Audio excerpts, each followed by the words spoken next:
Hey, friends. Welcome to the Raising Boys and Girls podcast. I'm Sissy Goff. And I'm David Thomas, and we're so glad you've joined us for this conversation. Let's dive in.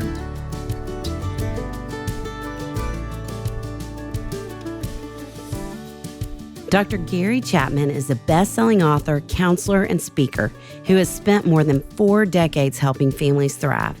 He's best known for The 5 Love Languages, a book that has sold over 20 million copies and transformed the way millions of couples, parents, and kids understand emotional connection.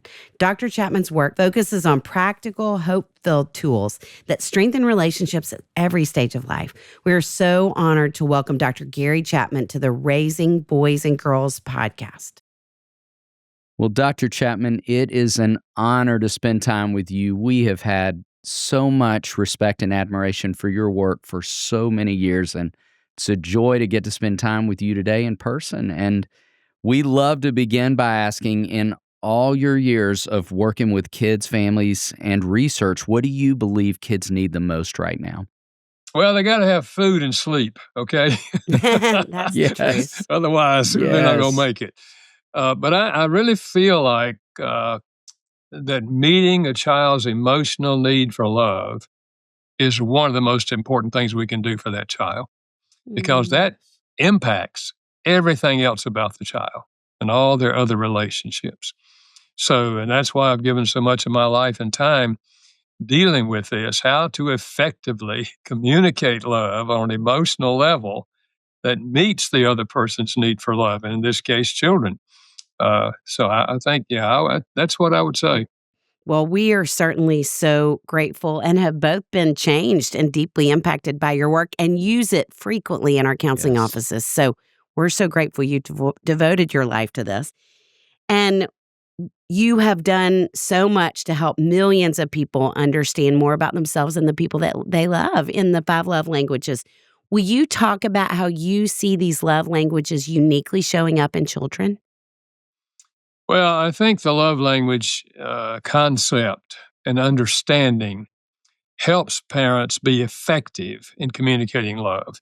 You know, I've often said to parents, the question is not, do you love your children? We love our children by nature. The question is, do your children feel loved? I remember a 13-year-old young man was in my office and had run away from home. And in the context of our conversation, he said to me, my parents don't love me. They love my brother. They don't love me. I knew his parents. I knew they loved him. The problem was not that they did not love him. The problem was whatever they were doing to communicate love was not coming through to him emotionally. And so that's why I think the 5 love languages can be very, very helpful to parents, because I really do believe that each child has what I call a primary love language. And if you don't speak their primary language, they will not feel loved, even though you're loving them in some of the other languages. And the other point, of course, I make very clear to parents is I'm not saying you only speak the primary love language. No, no, no. Heavy doses of the primary, but you want to speak the other 4, because we would like for that child to learn how to receive love and later give love in all 5 languages. That's the healthiest adult. And most of us did not receive all 5 growing up. So I just think the concept of the love languages will help parents be effective in doing what they're trying to do, and that is to communicate love to that child in a meaningful way. Dr. Chapman, for the one person listening who's not familiar with what the 5 are, will you just name them for us? Surely, one of them is words of affirmation, verbally affirming the child. Yes. One is acts of service, doing things for the child. When they're young, you're doing things that they cannot do for themselves. In fact, we are forced to speak this language the moment they're born. We put the food in, we take the food out. I mean, they can't do anything. And as they get older, this language is also teaching them how to do things for themselves, and then teaching them how to do things for others in the family. So acts of service. And then there's quality time, giving them your undivided attention. And what you're doing depends on the age of the child, of course, but they have your full attention, whatever you're doing, whether it's reading a story together or playing a game together or talking together, but they have your undivided attention. And then there's gifts. It's universal to give gifts as an expression of love. The gift says, they were thinking about me. Look what they got for me. And then there's physical touch, affirming physical touches. And we've long known the power of physical touch emotionally. That's why we pick up babies and hold them and kiss them and cuddle them. Long before the baby understands the meaning of the word love, the baby feels love by physical touch. Mm. So those are the 5 languages. And every child, as I said, has a primary love language. Okay, so for parents listening who are new to this concept, what would be the simplest way they could begin identifying their child's primary love language? Well, I'll give you 3 informal ways. One is observe their behavior. How do they typically relate to you? Because that's a clue. For example, I think you can actually figure out a child's primary love language by the time they're 4 years old by observing their behavior. For example, my son's love language is physical touch. When he was that age, when I would come home from work in the evening, he would run to the door, grab my legs, and climb on me. He's touching me because he wants to be touched. So observing now our daughter never did that. At that age, she would say, "Daddy, come into my room. I want to show you something." She wanted quality time. She was asking for it. So observing their behavior, how they relate to you, how they relate to siblings, how they relate to grandparents and other people, because typically what they're doing to others is what they want to receive. So that's one clue. A second clue is, what do they request most often? Mommy, can we play? Can we play? They're asking you for quality time. They want your undivided attention. So what do they request most often? For example, my daughter, when she became a teenager, the most common thing she would ask is, "Dad, can we take a walk after dinner?" She's asking me for quality time, taking a walk with her. And then the third is, what do they complain about most often? The complaint reveals the love language. I had a mother say to me recently, she said, "My 6-year-old son said to me, 'We don't ever go to the park anymore since the baby came.'" He's telling her, quality time is my language. I used to have your full attention at the park together, just you and me, and I'm not getting it now. So if you put those 3 things together, you can pretty well figure out what a child's primary love language is. Now, they can also go online to the website, 5lovelanguages.com.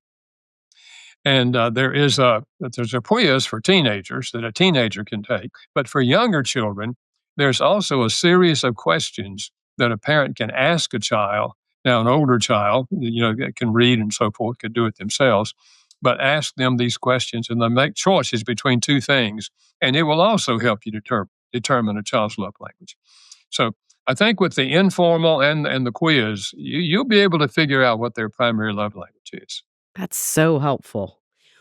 Well, you mentioned teenagers and knowing that kids' needs grow and evolve over time. How would you say the love languages evolve or change over time as kids move from childhood to adolescence?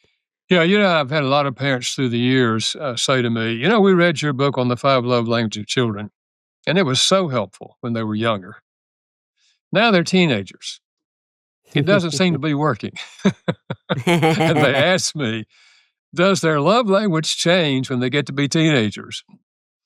And typically I say, I don't think the love language changes, but you have to use new dialects of that language. Because what you have been doing, they consider childish now. So, when they were little, you can say, "You sweet little thing, I just love you to death." You say that to a teenager, they can say, "Oh, come on, mama." Or physical touch. When they were 8 years old and they were playing some kind of sport, you could go out there on the field with everybody watching and give them a hug. And if physical touch is their language, they ate it up. You try to hug them in front of a crowd now at school, they're going to push you away. "Oh, no, don't do that." They still need physical touch. I think it's still their language if it was their language, but you have to give them hugs in private, not in front of other people. So I think, and that's where, I later wrote the book, The 5 Love Languages of Teenagers, same 5 languages, but I talk about how you have to learn new dialects of what it was, how you were expressing it when they were children. And that can be very helpful to parents if they have teenagers. When a family has multiple children with different love languages, obviously that can feel overwhelming. So what encouragement or practical guidance would you offer a parent trying to nurture each child well? Well, let's face it, if you have 6 children, you got a full-time job. And that's why some parents have said, wait a minute, I can't figure out all these kids' love language. And I say, I fully understand that. You often feel overwhelmed, with so many children. We only had 2, my wife and I. And I remember when she said to me, she told me before marriage that she wanted to have 5 boys because she grew up in a big family. Wow. But after we had, first one was a girl. After we had a boy, a little while later, she said, honey, I think maybe 1 of each is enough. But if you have, 4 or 6 children or whatever, understanding the love language concept is really going to help you because it's going to let you invest the time you have in the best possible way. And also, it will help you understand I can't just treat each child the same way and think it's going to register with all of them. Maybe you're going to speak your love language to them, give them all words of affirmation, and you're giving words of affirmation. And if your 8-year-old says to somebody or says to you, you don't love me, you'll be shocked. Because wait a minute, I've been doing, I'm trying to be equal here and love everybody, the same way. And no, you're not loving them the same way. You're doing the same routine, but some of them are getting it and others aren't getting it because that's not their language. So understanding the concept and determining their primary love language early on is going to help you invest your time in the most meaningful way to them. And now, again, I'm saying, yes, speak the other 4 languages. I'm not just saying speak only their primary, but you got to give heavy doses of the primary if you want them to feel loved. It's so good. One of the things you talk about often that we love is keeping a child's love tank full. So for parents who are listening, how can they notice when a child's love tank may be running low? And what should a parent do first when it is? Well, I use that concept because I think it's an easy concept. In a car, if you have gas, if the gasoline tank is full, you can go a long ways. If it's not full, you're not going very far.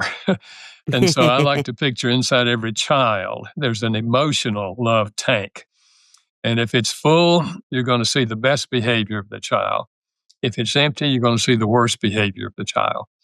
You will see them more likely to disobey the guidelines or the rules that you've laid out for them. You're going to see them sometimes acting out and begging you, or sometimes what I call pitching a fit if they're little. We've all seen that in the grocery stores. Yes. All of those kind of behaviors are indicators that their love tank is full. And that's just the child's way of trying to get your attention. And so I think if a parent understands this, they'll be far more open to having a positive response, to whatever behavior that they are observing that troubles them. Because behind that behavior is a need inside them that's crying out, for your attention. And so that is why I think we say to a child, maybe they're in some way disobedient or whatever, and you say to them, let's say words is their language. You say, honey, I just want you to know I am so proud of you. Because most of the time you obey the rules. But this time you didn't. And so you know what we have to do, right? So whatever you've already told them is going to be the consequences. You lead them to do the consequences. But then you say, but I want you to know I'm so proud of you because you almost always obey the rules. You wrap the discipline in love, and you're gonna have a child that's gonna be far more obedient to the rules. Yes. So, Yes. understanding the concept, I think, will help a parent in terms of whatever behavior the child is showing that troubles you. You ask yourself, first of all, have I spoken their language lately? They may need to fill up. Okay, building on that, for parents and kids that have opposite love languages, how can families bridge some of that space in ways that feel natural and not forced? Yeah. Well, I think, let's face it, there are many parents who grew up in a home where they did not receive all five love languages. Consequently, as adults, they don't feel comfortable speaking certain languages. I remember a father who said to me, he said, Dr. Chapman, my wife and I read your book on the five love languages of children. And we discovered that my 10-year-old son's love language is physical touch. He said, I hate to say this. I have never hugged my 10-year-old son, Hmm. and I don't know how.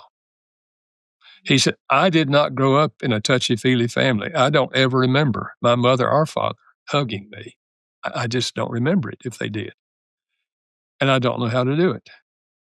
And I said to him, well, you are where you are. We can't change our history, okay? But here's the good news. You can learn to speak any one of these languages as an adult, even if you did not know it as a child. I said, for example, come up here and stand beside of me. We were in my office. I said, now I want you to take your right hand and just pat me on the back. Not hard, just a little tap, okay? He said, really? I said, yeah. So he did. I said, that's your assignment this week. I want you to go home, and I don't care where or when or what time of day. You just walk up to him and give him a little tap on the shoulder. I said, you can hit him and run if you want to. And the next week I said, okay. I said, did you do it? He said, yeah. I said, okay, now come up here. This time I want you to give me a little tap like that and then 2 little pats on the back. He said, you're serious? I said, yeah. So he did. I said, that's your assignment this week. So I just kept, kind of easing it along. And I never forget the week that I said, okay, this is the week. Come up here and stand in front of me. I put my hands down beside me. I said, now give me a hug. He said, Dr. Chapman, really? I said, yeah, give me a hug. His arms were like lead, but he got them up there. And I waited for him to reach out and grab me, and he didn't. So I reached out and grabbed him and pulled him in. And when I did, then he put his arms around me. I said, okay, man, you hugged me. This is the week. You hug him. Yeah. I said, I don't care if you hug him from the side or from the back or from the front. I don't care. But once this week, I want you to walk up to him and just grab him and hold him for a moment. He said, oh, man, I hope I can do this. I said, well, you just hugged me. If you can hug me, you can hug him, okay? And he come back, and he had done it. I said, okay, now, you did it once this week. Now, this week, I want you to do it twice, 2 days. Then we just kind of worked our way up. Once he got to hugging him once a day, I said, now, if you can hug him once a day, you can hug him twice a day. So I said, this week, before he goes to school, and when if you're home in the morning, I want you to give him a hug in the morning before he leaves. And then sometime later that night when you're home, give him another hug. And so he overcame it. He learned how to do it. But it is, in the early days, it feels strange, okay? And you feel like it's just kind of forced. Yeah, it is. If you learn a new language, a new spoken language, you have to work at it if it doesn't come natural for you. And so it's the same thing is true with the love languages. So it will not come natural to start with. But the fact is, when you didn't receive it, you can't expect yourself for it to feel natural and normal to you. But if you see how important it is, you can learn to speak every one of these languages.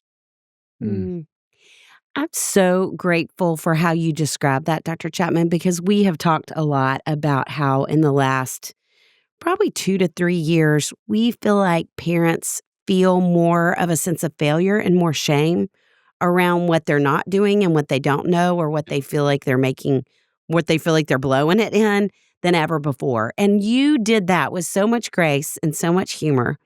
And I just would be curious, is there any further encouragement you would want to offer the parent who does feel like, I don't know, I feel awkward, I don't know how to get there, and I've been making huge mistakes in terms of trying to, what it even looks like to love my kids, or I just haven't even been doing it at all? Yeah. Well, I think, depending on the age of the child, obviously, a conversation with the child about love and Mm, explaining to the child that, there are basically 5 different ways that we love each other. And you probably have noticed sometimes that dad comes up and gives mama a hug. That's one way we express love is by physical touch. It can be a hug or it can be a pat on the back or a handshake or a high five. And that's one way. And you just kind of walk through the languages of love, explaining it to the child. And a young child, I mean, they don't have to be all that old, 5 or 6, they can get this concept. And so yes. in our family, we want to use all 5 of these. But we also realize that one of them is more important to each of us. For example, mother's primary love language, what really makes me feel loved, and you tell them what it is. And daddy's Mm, primary love language is, and you tell them what daddy, so when you want to really love daddy, that's the way to do it. Okay. Want to really love mommy, that's the way to do it. And what we want to do is love you in the way that's most meaningful to you. So we're going to talk about which one that you think is most meaningful to you. So if the whole family as children, if they get that concept growing up, it's going to be much easier for all of you to talk about yes. it and to implement it. And it will be a growing thing. Or over a period of time, it'll become much more natural and normal in your family, Mm, and that's what we want. But it will take time yes. uh, Mm, Mm. because maybe you didn't grow up in a home where that happened. So it's going to take time, and it will feel awkward. But that's going to be true. If you're going to be successful, we've got to make the effort to learn how to do something that might not feel real comfortable to us when we begin, yes. but will become more comfortable as we go along. Thank you so much. Dr. Chapman, in this digital age, I think connection can feel harder than ever for families. So, how can the love languages help families stay grounded, intentional, and emotionally connected?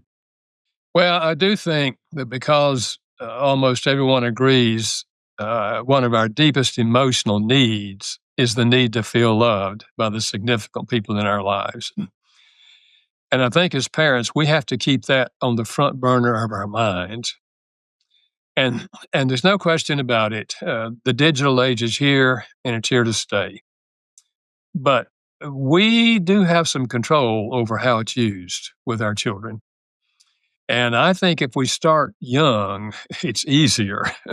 But you can start in the middle of the flow of life to say, I just think we're spending so much time looking at our screens that we're not looking at each other very much. So I want us to talk about this, and we're gonna try some new things here. Uh, and we're not gonna just all be looking at our screens, sitting around looking at our screens all the time. We're gonna have some times you can do that, and some times when we can't do that. And so let's talk about how this might look, what this might look like. And depending on the age of the children, you bring them into the conversation. Now, if they're little, of course, you tell them, Mom and Dad have talked about this, and here's what we're going to start doing. And so you tell them, when's going to be a screen time and what you can look at on the screen and when are going to be non-screen times. Back when we were raising kids, of course, it was only television. It was easy. So we had 4 programs that our kids could watch two of them each week. And so they could choose, give them a little choice. But now they knew what they could look at. They could choose the 2 that particular week, but there was only 2. Okay, so it was much easier then, much more difficult now. No question about it. Much more Yes. difficult now, and especially when we start them off with screens. And I see this, and you see this all the time in the airports. Here, the kid is. I mean, they must be less than 1 year old. But they got this screen in front of them and they're growing up with this is what life is all about. Mhm. Oh man, and it's going to be much more difficult to have some balance in the use of screens if we don't start it earlier in their life. And I understand why parents do it because they're watching the screen. They're not crying or yelling on the airplane. I understand why. Right. I'm Yes. not so sure that's the thing we ought to be doing for them with that at that early age. But at any rate, obviously, every parent has to grapple with this in our age and how you're going to handle that. But I think there has to be some moderation of the use of screens. Well, Dr. Chapman, you have talked for decades about the power of small, consistent acts of love. What are some daily or weekly rhythms that families could start now that could help strengthen connection? One of them, I think, is having a meal time together every day, if it's at all possible. Now, I know sometimes there are parents that work out of town 2 or 3 days a week, they're gone, you can't do it. But with the rest of the family, if the mom's left at home or if it's the daddy at home, you can have a mealtime with them. And at that mealtime, the TV is off. We're not looking at computers. We're not responding to our phone calls. This is the time when we eat and when we talk to each other and have some form on what we're talking about. For example, to say, one of the things we're going to do every night is we're going to have everybody gets a chance to tell one thing that they did today that they really enjoyed doing. So daddy gets to tell something and mommy gets to tell something, and every child at their stage, they get to tell something they enjoyed today. And then we can have another question would be, okay, now let's just tell something that was really hard for us today. Each of us, something that was really hard for us. So everybody gets to share that. And what we're doing is we're building something into our family, a trait into our family, that we talk about things in our family. We did this we're bringing up our kids, and it went all the way through. Even when they went to college, they'd come back and bring friends. We'd still sit around the table every night with their friends. We'd do the same thing, and their friends would say to them, "Your family do that every night? I never had so much talking around a table."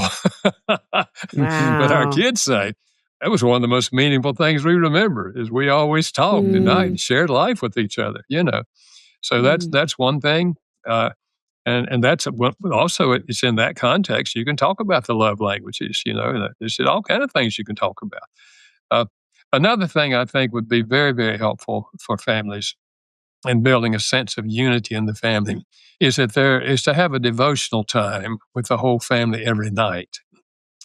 Now, when you just got one child, you can read a little simple Bible story to them, even when they don't understand the words yet, you can still do it, and then hold them, and you have prayer together. As they get older, of course, you up the granny in terms of what you're reading, but there's lots of material out there to help you with that.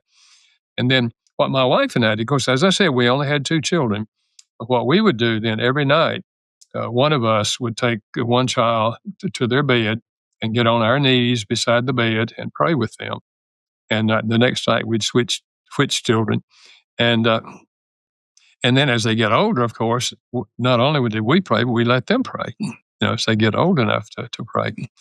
And again, our children say, "Man, we just have that memory. That was just so meaningful to us." So those are a couple of the things, or 2 or 3 of the things that I really think if you can work it into the fabric of this is our family. This is how we live at our family. This is what we do at our family. We're setting them up for some pretty good success when they get to be parents somewhere down the line. Mm. Yes. Thank you for those. As you look ahead, what gives you hope about today's generation of kids and families, the parents who are raising them, and what encouragement would you want every parent listening to hear today? Well, I would want to say to parents, remember that we have 18 years before we're going to release them to a bigger world. So we want to think in terms of preparing our children to live in a world where we're not around. And if you have that concept, you can be thinking and asking yourself, what do I want them to know how to do by the time they're 18? And as they get to be a little older, you can actually let the children ask, you put in, let your teenagers tell you what they'd like to learn how to do before they get to be 18. And some young man say, I'd like to learn how to take off a tire and put it back on in case I have a flat. Oh, okay. Well, we'll work on that. But they'll have ideas of what they'd like to learn. Uh, and then you have ideas of what you'd like for them to learn. So I think having that in your mind, that we have a limited time. I know 18 years seems like a long time when they're little babies. But on the other side and looking back, oh, that wasn't very long at all. But I think realizing that helps a parent think about where do we need to be investing our time. And the other thing I would say is seek to build memories with your children. Memories in things that they have an interest in. If it's fishing, then you go fishing. With the children that like to go fishing. If it's taking a hike, take a hike with the children that like to take a hike. But do things that will build memories in their mind. I remember when our son was a teenager, we would take 2 days every summer, he and I, and just go do something together, just the two of us. And then when they were younger, I would take my daughter out for breakfast once a month, and then take him out for breakfast once a month. Other than that, we were eating at home, and just that individual time with the children. So, building memories. I have great hopes for the children of this generation. I know we're living in a world that's, really in many ways difficult, and there's so many messages and people yelling at them and all this sort of stuff going on in the culture. But if we can make our home a place where they know as they get older, they can come to us and ask questions, that we're going to be there for them, that we love them, and that's why we do what we do. And if they're asking for things, for example, that we don't think they're ready for, we say, honey, I love you too much to do that right now. I'm going to do it because it's something that would be helpful to you, but I think not at this stage. We have to wait a little while on that one because I love you too much to give you something I don't think was good for you. That's the way God treats us. He doesn't give us everything we ask for. I'm really glad about that. If he'd given me what the first girl I asked him for, oh God, I want to marry this girl. I'd have missed out on my wife. Woo! He loves us too much to do everything we ask for. And we have to keep that in mind also. So I just think there's a lot of hope for parents. And that's why I encourage parents to, read a book on parenting with different stages, and if there's a group in your church, if there's a class that's offered in your church on parenting, take the class, go to it. And there are podcasts like yours that would be very helpful, So if you know there's a good podcast, plug into it on a regular basis. Keep learning, because we don't want to feel like as parents we've got it all together. We are in process too, so let's be learning as we move along. And if we do think we fail somewhere, apologize. I've had parents say, but if I apologize to a child, won't they lose respect for me? I said, no. They gain respect. They already know what you did was wrong. So you just say, honey, listen, mommy lost her temper, or daddy lost his temper and yelled at you. And a father should never yell at the child. That's not kind and that's not loving. And I'm asking you to forgive me. Okay. So we're teaching them how to apologize when we apologize. And they'll forgive you. You don't have to worry about it. They'll forgive you, And later on, you'll have them apologizing to you because they've seen you apologize. So they learn by our model as well as what we verbally teach them. Yes. Thank you so much, Dr. Chapman. Thank you for this time. Thank you for your lifetime of work in these spaces and helping families grow together and understand and love each other better. We just are so grateful. Well, thank you. And I'm glad and encouraged by what you guys are doing. I mean, when you're helping parents in whatever way, you keep going. We need people like you. And the counseling, of course, as you know, because some people need individual counseling because of things that have happened in their lives. And much of it is because of things that happened in their childhood that cause things that they have to deal with now as an adult. So, and if you happen to be an adult and you're going through things, impacting from your past culture, reach out for counseling. That's what counselors are all about. And you can get help. You don't have to stay stuck. We're influenced by our childhood, to be sure, but we're not controlled. As adults, we can make decisions and change some things and become better parents and better people. So thanks for what you're doing. Oh, that is good news. Good reminder. Thank you. It's a joy to spend time with you. Thank you. Well, thank you. David, what a team we have that we get to call friends who help make this podcast possible. Chris Starrett, our engineer. Our management team at KCH. And we are thrilled to be a part of the That Sounds Fun network. Our music was created by the insanely talented Dave Haywood of Lady A. And if this podcast felt helpful to you, please consider subscribing, liking, sharing, all the things. We are grateful for you and cheering you on always.